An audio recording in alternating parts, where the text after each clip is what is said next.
Hello.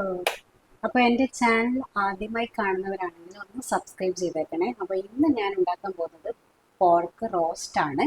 അപ്പോൾ pork fry വിജയിച്ചിട്ടുണ്ടായിരുന്നു, ഒരു രക്ഷയില്ലായിരുന്നു. അപ്പോൾ നിങ്ങൾ ട്രൈ ചെയ്തിട്ടുണ്ടായിരുന്നോ? ട്രൈ ചെയ്തിട്ടില്ലെങ്കിൽ എൻ്റെ ചാനലിൽ ഞാൻ അപ്ലോഡ് ചെയ്തിട്ടുണ്ട്, ഒന്ന് ചെക്ക് ചെയ്ത് നോക്കണേ. Pork touchings. അപ്പോൾ ഇനി ഞാൻ ഉണ്ടാക്കാൻ പോകുന്നത് പോർക്ക് റോസ്റ്റ് ആണ്. അപ്പോൾ ഇത് എൻ്റെ ഒരു രീതിയിലാണ് ഞാൻ റോസ്റ്റ് ഉണ്ടാക്കിയത്. അപ്പോൾ പല രീതിയിൽ നമുക്ക് റോസ്റ്റ് ഉണ്ടാക്കാം. നല്ല ടേസ്റ്റി സാധനമാണ്. അപ്പോൾ നിങ്ങൾ ഇതും പരീക്ഷിച്ച് നോക്കണം. അപ്പോൾ നമുക്ക് വേഗം ഉണ്ടാക്കാം. ആദ്യം നമുക്ക് പോർക്ക് വേവിച്ചെടുക്കണം. ഉപ്പും മഞ്ഞൾപ്പൊടിയും കുരുമുളകും പൊടിയും ഇട്ടിട്ടാണ് ഞാൻ പോർക്ക് വേവിച്ചെടുത്തത്.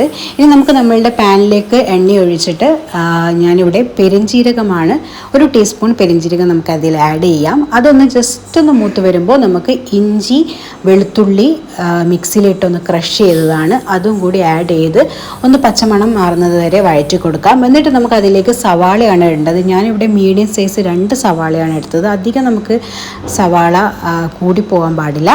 അപ്പോൾ ഞാൻ 2 മീഡിയം സൈസ് സവാളയും 1 പച്ചമുളകും അതിലേക്ക് ആഡ് ചെയ്യുകയാണ്. നിങ്ങൾക്ക് പച്ചമുളകിൻ്റെ എണ്ണം കൂട്ടാം കുറക്കാം എരിവിനനുസരിച്ച്. എന്നിട്ട് നന്നായിട്ടൊന്ന് വഴറ്റിയെടുക്കണം. അപ്പോൾ ഞാൻ മൂടി വെച്ച് വഴറ്റിയെടുക്കണം. അപ്പോൾ നമ്മളിങ്ങനെ വഴറ്റിക്കൊണ്ടിരുന്ന് കഴിഞ്ഞാൽ പെട്ടെന്ന് വഴണ്ടി വരും. പക്ഷെ നമുക്ക് ടൈം ഇല്ലെങ്കിൽ നമുക്കിതിങ്ങനെ മൂടി വെച്ച് വഴറ്റിയെടുക്കാം. അപ്പോൾ നമ്മളുടെ സവാള നന്നായിട്ട് വാടി വരുന്ന ടൈം കൊണ്ട് നമുക്ക് പൊടി ഒന്ന് വറുത്തെടുക്കണം. പൊടി വറുത്തെടുത്തിട്ടാണ് ഞാനിതിൽ ആഡ് ചെയ്യാൻ പോകുന്നത്.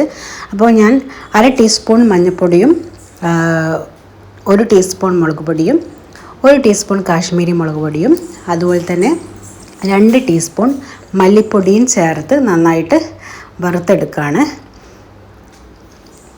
അപ്പോൾ ഇതിനിടയിൽ നമ്മൾ സവാള ഒന്ന് വഴറ്റി കൊടുക്കാൻ മറക്കരുത്. അപ്പോൾ പൊടികൾ ഞാൻ ഇത്രയാണ് ഇതിലിട്ടത്: മഞ്ഞൾപ്പൊടി, കാശ്മീരി മുളക് പൊടി, സാധാരണ മുളക് പൊടി, പിന്നെ നമ്മളുടെ മല്ലിപ്പൊടി. അപ്പോൾ ഒരു ജസ്റ്റ് നിറം മാറുന്ന രീതിയിൽ നമുക്ക് വറുത്തെടുക്കാം. എന്നിട്ട് നമ്മൾ സവാള നന്നായിട്ട് വഴണ്ട് വന്നു കഴിഞ്ഞാൽ നമ്മളുടെ വേവിച്ച പോർക്ക് അതിലേക്ക് ഞാൻ ആഡ് ചെയ്യുകയാണ്. വെള്ളത്തോടെ തന്നെയാണ് ആഡ് ചെയ്യുന്നത്. അധികം വെള്ളം ആവശ്യമില്ല.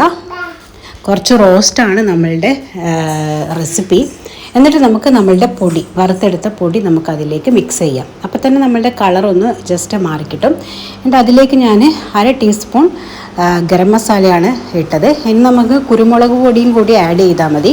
അപ്പോൾ അത് നന്നായിട്ട് തിള വന്നതിന് ശേഷം നമുക്ക് കുറച്ച് മല്ലിയിലയും കൂടി അതിലേക്ക് വിതറി കൊടുക്കാം. അപ്പോൾ എരിവ് നോക്കിയിട്ട് വേണം നമ്മളുടെ കുരുമുളക് പൊടി ഇതിലേക്ക് ആഡ് ചെയ്യാൻ. കാരണം നമ്മളുടെ കുക്കറിൽ നമ്മൾ പോർക്ക് വേവിക്കുമ്പോൾ ഓൾറെഡി കുരുമുളക് പൊടി ഇട്ടായിരുന്നു. അപ്പോൾ ഈ സമയത്ത് എരിവ് നോക്കി നമുക്ക് ആവശ്യമുള്ള കുരുമുളക് പൊടി നമുക്ക് ആഡ് ചെയ്യാം.